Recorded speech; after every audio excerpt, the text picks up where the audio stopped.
शांति। एक वृद्ध व्यक्ति अपने बहू बेटे के यहाँ शहर रहने गया। उम्र के इस पड़ाव पर वह अत्यंत कमजोर हो चुका था। उसके हाथ कांपते थे और दिखाई भी कम देता था। वो एक छोटे से घर में रहते थे। पूरा परिवार और उसका 4 वर्षीय पोता एक साथ डिनर टेबल पर खाना खाते थे।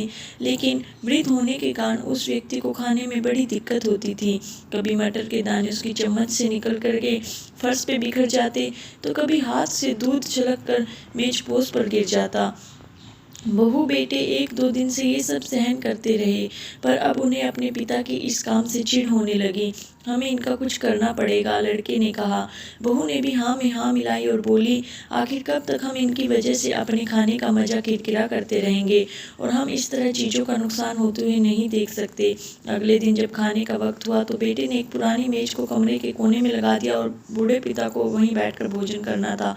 यहाँ तक कि उनके खाने के बर्तनों की जगह एक लकड़ी का कटोरा दे दिया गया था, ताकि अब और बर्तन ना टूट फूट सके। बाकी लोग पहले की तरह ही आराम से बैठकर खाते, और जब कभी कभार उस बुजुर्ग की तरफ देखते तो उनकी आंखों में आंसू दिखाई देते। यह देखकर भी बहू बेटे का मन नहीं पिघलता। वो उनकी छोटी सी छोटी गलती पर ढेरों बातें सुना देते। वहाँ बैठा बालक भी यह सब बड़े ध्यान से देखता रहता और अपने में मस्त रहता। एक रात खाने से पहले उस छोटे बालक को उसके माता पिता ने जमीन पर बैठकर कुछ करते हुए देखा। तुम क्या बना रहे हो? पिता ने पूछा। बच्चे ने मासूमियत के साथ उत्तर दिया, अरे मैं आप लोगों के लिए एक लकड़ी का कटोरा बना रहा हूँ, ताकि जब मैं बड़ा हो जाऊँ तो आप लोग इसमें खा सके। और वह पुनः अपने काम में लग गया। पर इस बात का उसके माता पिता पर बहुत गहरा असर हुआ।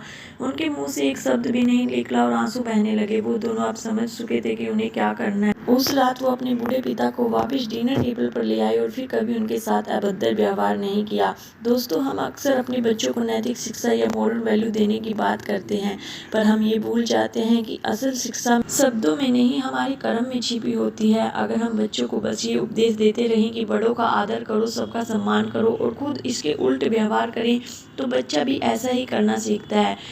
इसलिए कभी भी अपने बड़ों के साथ ऐसा व्यवहार न करें कि कल को आपकी संतान भी आपके लिए लकड़ी का कटोरा बनाए।